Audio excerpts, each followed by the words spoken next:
పద్య సుధామంజరి ఛానల్ వీక్షిస్తున్నటువంటి పద్యప్రియులందరికీ నమస్కారం. ఇప్పుడు మనం ఒక మంచి పద్యాన్ని గురించి తెలుసుకుందాం. ఈ పద్యాన్ని రచించిన కవివర్యులు డాక్టర్ నండూరి రామకృష్ణమాచార్యులు. వీరికి అభినవ వేమన, ఆంధ్ర పద్య కవితా పితామహులు, పీఠికా ప్రబంధ పరమేశ్వరులు అనే బిరుదులు కలవు.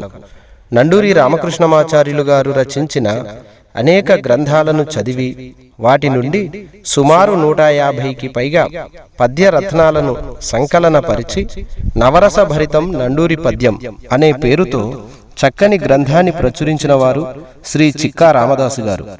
చిక్కా రామదాసు గారు యూట్యూబ్లో మన పద్యసుధామంజరి ఛానల్ను వీక్షించి నా యందలి ప్రేమపూర్వక శుభాశిస్సులతో తన గ్రంథాలయం నుండి ఎంతో విలువైన 150 తెలుగు సాహిత్య గ్రంథాలను నాకు బహుకరించారు.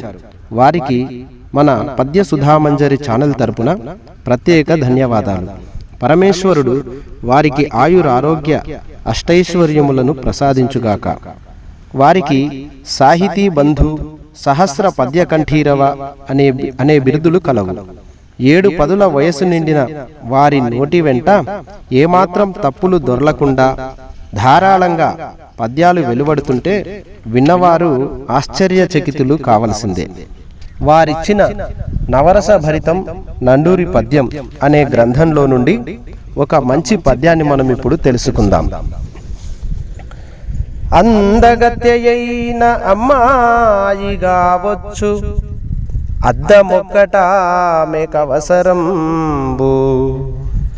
అందగత్యయైన అమ్మాయిగా వచ్చు, అద్దమొక్కటామెకవసరంబు. తెలివితేటలున్న తేజస్విగా వచ్చు, ఉండవలెను స్నేహితుండొకండు.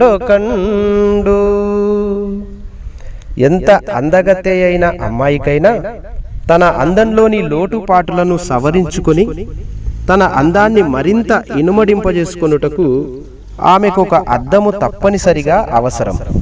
అలాగే ఎన్ని తెలివితేటలున్న తేజస్వి అయిన పురుషునికైనా ఒక మంచి స్నేహితుడు తప్పనిసరిగా ఉండి తీరాలి అంటున్నాడు కవి.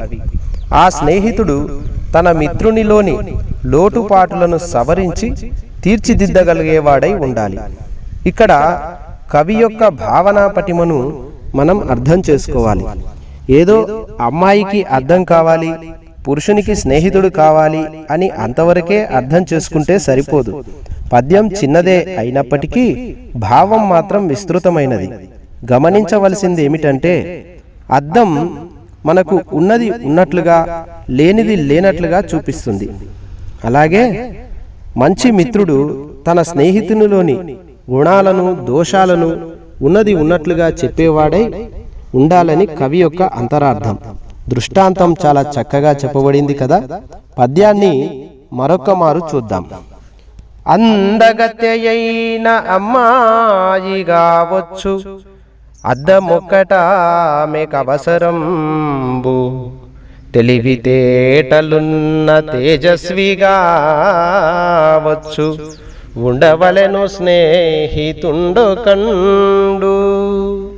ఇలాంటి మరిన్ని మంచి మంచి పద్యాల కోసం పద్యసుధామంజరి ఛానల్ను వీక్షిస్తూనే ఉండండి. ధన్యవాదాలు. రఘుప్రోలు శివశంకరాచార్యులు.